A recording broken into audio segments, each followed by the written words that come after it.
Al debatir la reforma para que la Guardia Nacional se incorpore a la Sedena en el Senado, el narcosenador Ricardo Anaya, del Narcopan, argumentó demagogo y mentiroso en contra de la reforma que propone la disque militarización.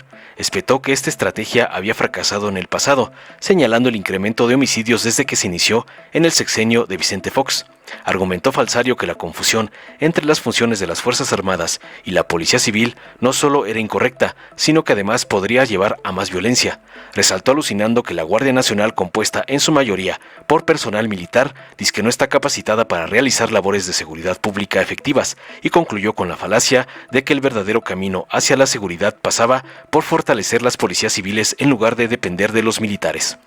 Tras oír las sandeces y demagogia de su ex compañero de partido, el senador Miguel Ángel Yunes defendió tajante la reforma, argumentando que era necesaria para responder a la demanda de seguridad actual. Afirmó que la educación y el combate a la pobreza eran procesos largos y que la situación de inseguridad requería acciones inmediatas. Destacó contundente la lealtad y el patriotismo de las Fuerzas Armadas, argumentando que éstas no aspiran al poder político, sino a servir a la nación. También mencionó su experiencia positiva al gobernar un municipio bajo la protección de la Marina, donde se lograron bajos índices delictivos y respeto a los derechos humanos. Concluyó tajante que la reforma era un paso relevante para garantizar la seguridad pública y que debía ser acompañada por mejoras en las policías estatales y municipales, dejando petrificado al MacPrián viendo cómo pasó la reforma. Veamos enseguida cómo Riquín Canallín es callado por el voto de Yunes para aprobar la reforma a la Guardia Nacional de AMLO, para el ardor de su amo, el narcoampón Claudio X González. En contra.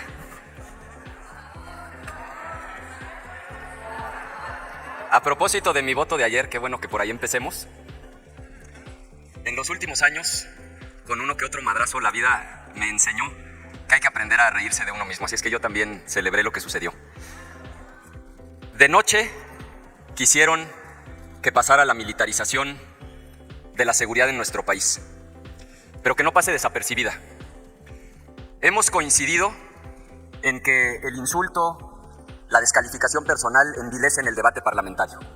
Y también aquí se ha sostenido, y yo lo comparto, que la magnificación lo distorsiona. Y por eso haré un esfuerzo por no venir a plantear una visión apocalíptica de las cosas ni el fin de la República, pero sí quiero dar 5 razones concretas por las que bajo ninguna circunstancia puedo acompañar esta reforma constitucional. En primer lugar, porque esta estrategia que consiste en militarizar la seguridad pública ha sido un absoluto fracaso en nuestro país. El mejor termómetro para medir la violencia son los homicidios dolosos, porque prácticamente no hay cifra negra, porque los homicidios prácticamente siempre se denuncian. Primero, porque la vida es el bien más preciado.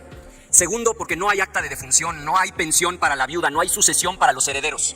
Por eso prácticamente no hay cifra negra y por eso es un buen termómetro de la violencia. En nuestro país, hasta antes de la militarización en el sexenio de Fox, se cometían alrededor de 60,000 homicidios. Arranca la militarización en el sexenio de Calderón, nos fuimos a 120,000. La continúa Peña Nieto, nos vamos a 160,000.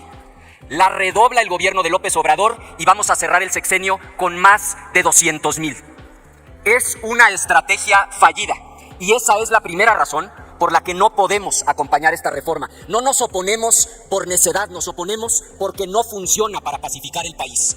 Segundo, no se ha terminado de entender que la tarea militar y la tarea policial son diametralmente diferentes. Sí, claro que tienen un tronco común: el manejo de armas, la defensa personal, el manejo de vehículos de emergencia. Pero el buen soldado está entrenado para obedecer sin cuestionar la orden. Porque si el soldado cuestiona la orden, pone en riesgo la vida de sus compañeros y el cumplimiento de la misión. El buen policía, por el contrario, está obligado a validar la legalidad de la orden. Y sí, en ciertos operativos se requiere mucha disciplina, pero en el 99% del tiempo el policía usa otras habilidades que no consisten en obedecer una orden para exterminar un objetivo. Cuando hay un grupo de personas alcoholizadas molestando a una mujer que pasa por ahí, no hay un objetivo a destruir, hay un problema a resolver. No podemos acompañar esta reforma que confunde la función militar con la función policial. Tercero, decía yo al principio que el insulto envilece, la magnificación distorsiona. Pero faltar a la verdad, mentir, eso de plano degrada y anula el debate parlamentario. Y en las Comisiones Unidas de Puntos Constitucionales y Estudios Legislativos, presenciamos un verdadero espectáculo de maromas mentales para tratar de explicar que esta reforma no implica militarizar la seguridad pública. El mejor argumento que escuché fue que como la comandanta en jefa es civil, aunque diga la Constitución que será un general de división el que está al frente, aunque diga la Constitución que todos los integrantes de la Guardia Nacional serán militares, dicen ustedes que no están militarizando la seguridad pública. Hoy, antes de que pase la reforma, el 70% de los integrantes de la Guardia Nacional son militares y marinos. De hecho, conservan su rango, sus prestaciones y su antigüedad. Pero con la reforma ya no va a ser el 70%, porque dice textualmente el dictamen, y lo pueden leer, la Guardia Nacional estará integrada, y lo cito textualmente, por personal militar. El 100% de la Guardia Nacional será militar. Por eso no podemos acompañar esta reforma. Cuarto, ya me refería a los 200,000 homicidios del sexenio. Y por supuesto que jamás debemos atrevernos a minimizar esa tragedia. Pero en este país se cometen al año 31 millones de delitos. Los homicidios son menos del 1% de los delitos. Y de esos 31 millones, la mitad, más de 15 millones de delitos, son robos, fraudes, extorsiones. Cuando a la gente se le pregunta a través del INEGI, ¿cuál es tu primer contacto con la inseguridad? La gente contesta, gente alcoholizada, drogada, me siento amenazada. El asalto en la calle, el robo en el transporte público, eso no lo van a resolver con militares y con tanquetas. Eso se resuelve con policía civil, bien pagada, bien capacitada y sobre todo, y esto lo quiero subrayar, con investigación. Y esto lo saben los mandos de la Guardia Nacional. 31 millones de delitos se cometen al año. ¿Saben cuántas detenciones realizó el año pasado la Guardia Nacional? Revisen el último informe, no son mis datos, son datos del último informe de la Guardia Nacional. 31 millones de delitos y solamente realizó la Guardia Nacional 3,000 detenciones. Tienen la instrucción de no intervenir porque los mandos saben que los integrantes no están capacitados para realizar tareas policiales. Compárenlo con los datos de la Ciudad de México.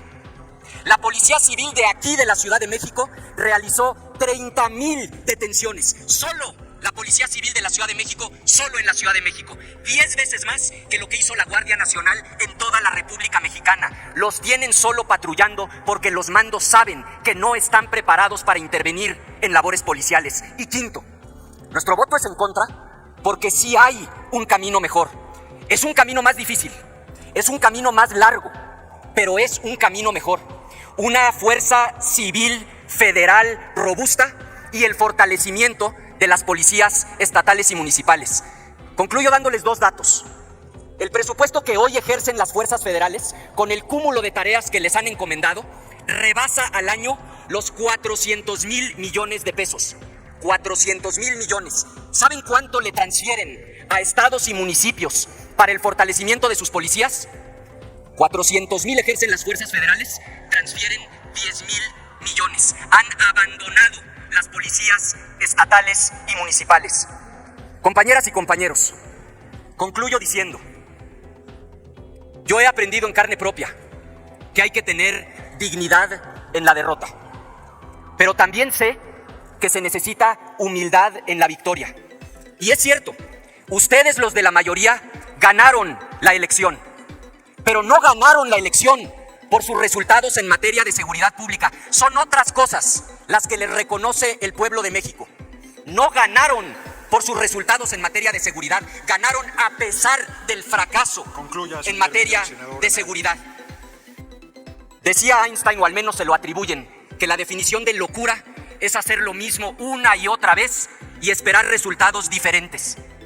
No vamos a apoyar esta reforma, porque haciendo lo mismo una y otra vez, estamos condenados al mismo fracaso. Y por eso nuestro voto será, y no me vuelvo a equivocar, en contra. Con su permiso, ciudadano presidente, compañeras y compañeros senadores, podemos coincidir en que el camino para resolver la inseguridad es la educación, el combate a la pobreza, abatir los niveles de impunidad y contar con los mejores policías. Sin embargo, esas buenas ideas solo podrán materializarse en largos procesos que pueden llevar décadas. La pregunta es, ¿qué hacemos hoy para responder a la demanda de más seguridad? La reforma que debatimos trata de dar respuesta a esa demanda. Quienes se oponen a la reforma afirman que se va a militarizar el país. Insinúan, pero no se atreven a decirlo. de represión, de que se destruya nuestra democracia y de que vayamos hacia una dictadura. Yo no veo esos riesgos porque conozco de cerca a nuestras Fuerzas Armadas y sé de su amor a México, de su lealtad a la Constitución, de su institucionalidad y de su patriotismo. El único poder al que aspiran nuestras Fuerzas Armadas es el poder de servir más y mejor a México. No aspiran al poder político. Para nuestros soldados y marinos, la patria es primero, como dice esta frase inscrita para siempre aquí en el Muro de Honor del Senado. Nunca en la historia reciente de México ha estado presente la amenaza de dictadura militar que hoy de manera velada se sugiere. Pero tampoco veo esos riesgos porque quien pronto asumirá el mando supremo de las Fuerzas Armadas es una mujer forjada en la lucha social y en el impulso a las libertades democráticas, la doctora Claudia Sheinbaum. Llegó al poder con el voto de millones de mexicanas y mexicanos y estoy seguro de que honrará ese voto preservando y fortaleciendo nuestra democracia. Compañeras y compañeros senadores, es demagogia pura reconocer el patriotismo de las Fuerzas Armadas cuando acuden a nuestro auxilio en momentos de emergencia por desastres naturales o de otro tipo, y en paralelo poner en duda su institucionalidad y patriotismo cuando se trata de tareas cotidianas de prevención del delito y persecución de delincuentes. No estamos en esta reforma dando un obsequio al ejército. Por el contrario, con esta reforma le damos a la Secretaría de la Defensa Nacional más responsabilidad, no privilegios. La hacemos formalmente copartícipe de una de las funciones más importantes del Estado, dar seguridad a las personas en su vida y en sus bienes. Preguntemos a los ciudadanos de Guerrero, de Guanajuato, de Veracruz, de Coahuila, de Nuevo León o de cualquier otra entidad del país si quieren o no que la Guardia Nacional y las Fuerzas Armadas continúen apoyando en tareas de seguridad. De acuerdo a las encuestas, más de un 80% responde que sí, que confían más en ellas que en las policías estatales y municipales. Quienes como gobernadores o como alcaldes hemos tenido el mando de la seguridad, podemos tomar decisiones a partir de la experiencia. Permítanme comentarles la mía.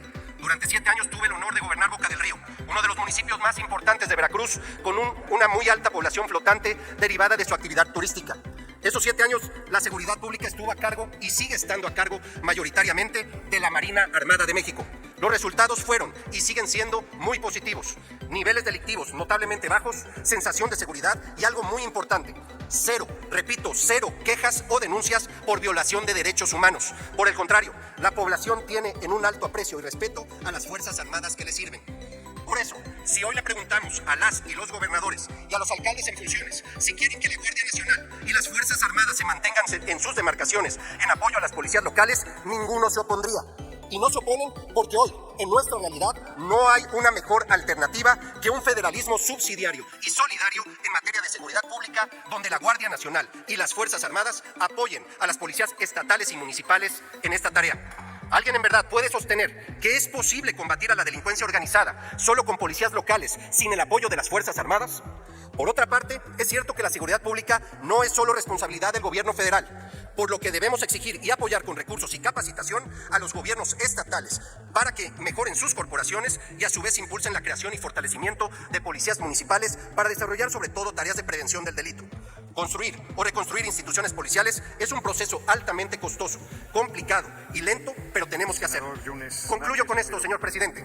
Veo en esta reforma un avance importante hacia el objetivo que todos deseamos, que es vivir más seguros. Es un paso relevante en un esfuerzo que tiene que ser integral, en donde la Guardia Nacional, incorporada a la Secretaría de la Defensa Nacional, ocupará un lugar relevante, pero tiene que ser acompañado por mejores policías estatales y municipales. Todo esto a partir de una estrategia nacional de seguridad pública, dictada por la Secretaría del Ramo, misma que estará al mando de un civil, compañero nuestro, por cierto, quien tiene conocimientos y méritos más que probados en materia de seguridad pública. Es por todo lo anterior que en libertad y con plena convicción votaré a favor del dictamen. Muchas gracias, senador Jones. Dale en me gusta, suscríbete, activa la campanita y compártelo para que más gente lo vea.